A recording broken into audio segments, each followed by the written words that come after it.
ঝাটকা ধরা নিষেধাজ্ঞার আরও খবর জানাতে পটুয়াখালী থেকে সরাসরি যুক্ত হচ্ছেন সহকর্মী মনির হোসেন বাদল। সরাসরি যাচ্ছে সেখানে।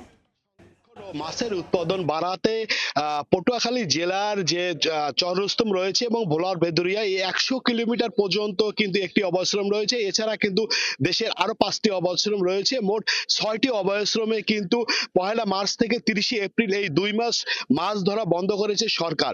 এই 2 মাস আসলে মাছ ধরা বন্ধ হওয়ার কারণে হচ্ছে যে আপনি জানেন যে 13 অক্টোবর থেকে 3রা নভেম্বর এই 22 দিন ছিল ইলিশের প্রজনন মৌসুম। এই ইলিশের প্রজনন মৌসুমে কিন্তু নোনা পানি থেকে ইলিশ মাছ কিন্তু মিষ্টি পানিতে ডিম ছাড়তে আসে, আর যখন ডিম ছাড়া হয়ে যায় তখন তারা আবার সমুদ্রে ফিরে যায়। আর এই সময় যে ছোট ছোট যে জাটকা ইলিশগুলো রয়েছে, এই জাটকা ইলিশগুলো কিন্তু এখন আস্তে আস্তে বড় হতে যাচ্ছে এই 5টি সহ এই 6টি অভয়াশ্রমে। আর এই 6টি অভয়াশ্রমে যাতে ইলিশ মাছ বড় হয় এবং উৎপাদন অন্যান্য মাছের উৎপাদন বৃদ্ধি পায়, এজন্যই কিন্তু সরকার দেশের মোট 6টি অভয়াশ্রমে সকল ধরনের মাছ ধরা বন্ধ করেছে সরকার। এই যে পটুয়াখালী জেলা তেঁতুলিয়া নদী, পায়রা নদীতে সকল জায়গায় কিন্তু আজ রাত 12টার পর থেকে মাছ ধরা বন্ধ রয়েছে। এই সময় কোনো অসাধু জেলে যাতে নদীতে মাছ ধরতে না পারে সেজন্য প্রশাসনের তরফ থেকে নেওয়া হয়েছে কঠোর নিরাপত্তা এবং নিরচ্ছন্ন ব্যবস্থা।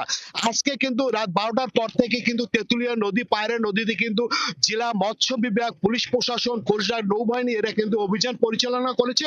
এখন পর্যন্ত আমাদের জানা মতে কোনো অসাধু জেলেকে কিন্তু নদীতে মাছ ধরতে দেখা যায়নি। তবে এই 2 মাস যদি সরকার কঠোরভাবে নদীতে নিরাপত্তা দিতে পারে এবং জেলেরা যদি মাছ ধরা থেকে বিরত থাকে, তাহলে আগামীতে প্রচুর পরিমাণ ইলিশ সহ অন্যান্য মাছ কিন্তু নদীতে ধরা পড়বে। পটুয়াখালী জেলায় কিন্তু প্রায় 1 লক্ষেরও বেশি জেলে রয়েছে। এর ভিতর নিবন্ধিত জেলে রয়েছে 67,250 জন। আর এই 2 মাস যাতে কোনো জেলে মাছ না ধরে সেজন্য 65,000 জেলেকে এই 2 মাস 40 কেজি করে 80 কেজি চাল সহযোগিতা দেবে সরকার। এই ছিল পটুয়াখালী থেকে আমার কাছে মাছের সর্বশেষ খবর।